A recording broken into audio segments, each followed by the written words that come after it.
Hey, woohoo! It works. So I put together the wiring after I've got all the major components installed. I just wanted to see if everything was going to work before I put everything in its final place and button it up and cut the wires. So pretty much I just put wire ends on the wiring loom after I'd sorted the wiring loom. That was important. This plug that goes to the controller has 35 wires in the loom.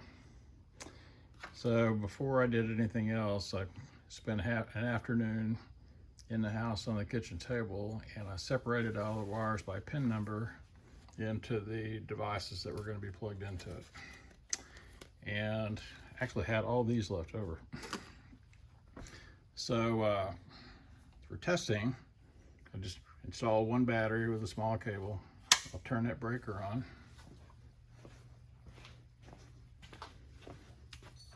Turn the key on, which activates this relay, which turns on the controller. You can see it came up 94% charge and forward. I can just give the gas.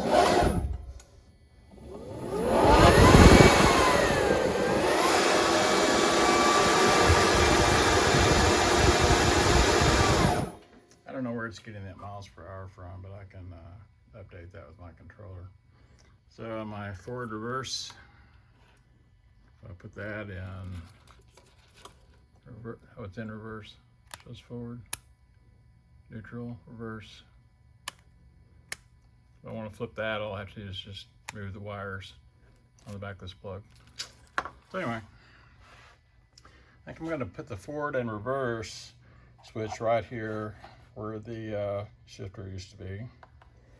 And the throttle, which is Curtis throttle, all I did to make this work with the stock John Deere pedal was got a piece of 16th inch aluminum angle, and I put the stock John Deere throttle cable through it, cut the end of it off, and just use the throttle connector.